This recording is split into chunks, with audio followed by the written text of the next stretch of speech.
ગુજરાતની આઈસીટી અંતર્ગત આ વિશિષ્ટ પહેલ છે ટેકનોલોજી ઇનેબલ્ડ લર્નિંગ ઇનિશિયેટિવ.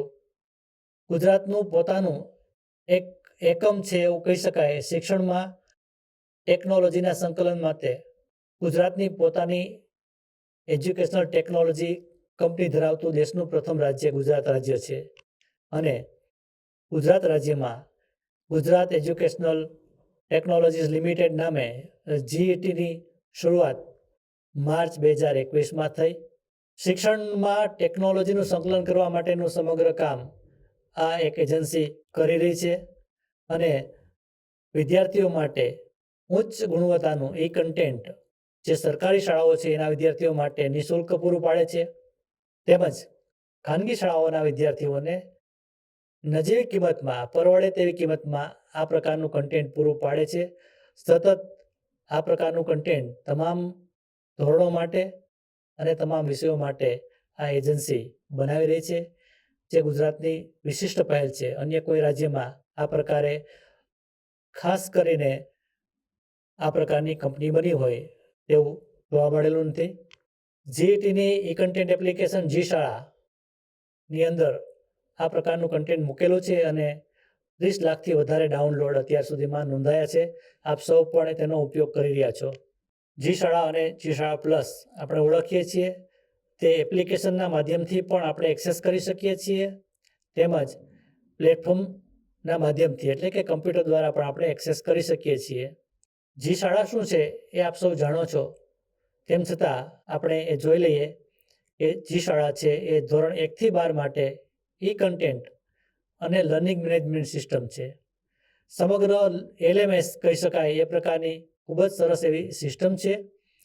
ધોરણ 1થી 12ના વિજ્ઞાન અને વાણિજ્ય પ્રવાહ સહિતના તમામ વિષયો માટેના ઈ કન્ટેન્ટ તેમાં મુકાયા છે. તેની અંદર 100 કરતાં વધારે વિષયોનો સમાવેશ થયેલો છે. 1500 જેટલા પ્રકરણો પણ તેમાં મુકાયેલા છે. ગુજરાત માધ્યમિક અને ઉચ્ચતર માધ્યમિક શિક્ષણ બોર્ડના અભ્યાસક્રમ મુજબ અધ્યયન નિષ્પત્તિ આધારિત ઈ કન્ટેન્ટ પણ મુકાયેલું છે. એટલે કે ધોરણ 1થી 12 સુધી તમામ વિષયો માટે ખૂબ જ સરસ સ્ટ્રક્ચર્ડ ઈ કન્ટેન્ટ એમાં મુકાયેલું છે. જે સંદર્ભે ઈ શાળાની વિશેષતાઓને આપણે 2 ભાગમાં વિભાજિત કરી શકીએ, શિક્ષકો માટે અને વિદ્યાર્થીઓ માટે. શિક્ષકો માટે જોઈએ તો શિક્ષકોને 2D અને 3D એનિમેટેડ વિડીયો મળી રહ્યા છે. તેની અંદરથી સંદર્ભ સામગ્રી અને પૂરક સામગ્રી મળી રહી છે. મૂલ્યાંકન માટેની પ્રશ્નો બેંક પણ એમાંથી મળે છે. ડિજિટલ સ્વરૂપે પાઠ્યપુસ્તક, શબ્દ સંગ્રહ, પૂર્વ વર્ગખંડ મોડ્યુલ્સ વગેરે પણ તેમાંથી મેળવી શકાય છે. વિદ્યાર્થીઓને આપવાનું હોમવર્ક હોય તેના મોડ્યુલ્સ પણ તેમાં અવેલેબલ છે. અને વિદ્યાર્થીઓની શૈક્ષણિક પ્રગતિનું માપન કરી શકાય તે માટેનું ડેશબોર્ડ પણ શિક્ષકો માટે અવેલેબલ છે. આ રીતે શિક્ષકોને ખૂબ જ ઉપયોગમાં આવી રહ્યું છે. આ ઉપરાંત વિદ્યાર્થીઓ માટે કઈ રીતે ઉપયોગી છે એ પણ કહી શકીએ કે વિદ્યાર્થીઓને તમામ વિષયનું, તમામ ધોરણોનું ઈ કન્ટેન્ટ મળે છે. ઈ કન્ટેન્ટ ઇન્ટરેક્ટિવ પણ છે, તેમાં વિદ્યાર્થીઓ કામ કરી શકે છે. વિદ્યાર્થીઓ પ્રાયોગિક સિમ્યુલેશન પણ કરી શકે છે. વિદ્યાર્થીઓને સ્વતંત્ર રીતે સ્વ અધ્યયન કરવાની તક પ્રાપ્ત થાય છે. વિદ્યાર્થીઓ પોતાનું મૂલ્યાંકન જાતે કરી શકે છે, સ્વ અધ્યયન કરી શકે છે, સ્વ મૂલ્યાંકન કરી શકે છે.